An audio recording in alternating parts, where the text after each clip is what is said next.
Hello everyone, welcome to Athi Tech, and in this video I'll show you guys an unboxing video of my Amazon Basics wired keyboard and mouse combo.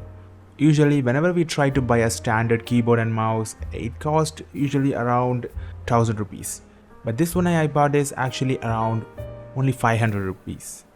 And also the quality is not bad at all. And of course the wire quality is decent as well. But the wire may not be look thick as a costly mouse and keyboard, but it does do the job very well, because once we plugged in the keyboard mouse to the computer, we don't actually move that much, right?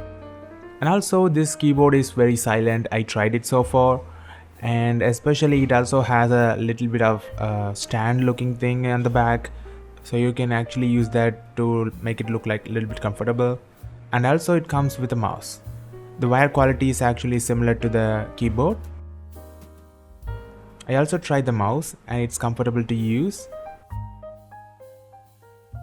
Although this combo is good, I wouldn't prefer it for gaming. If you are a serious gamer, this mouse and keyboard may not actually suits your need, but for the office and regular home purposes, this keyboard is going to be amazing. And also it's budget friendly. I hope this helps you guys. Feel free to like this video and share your thoughts in the comments below. I'll see you guys in the next video, and bye.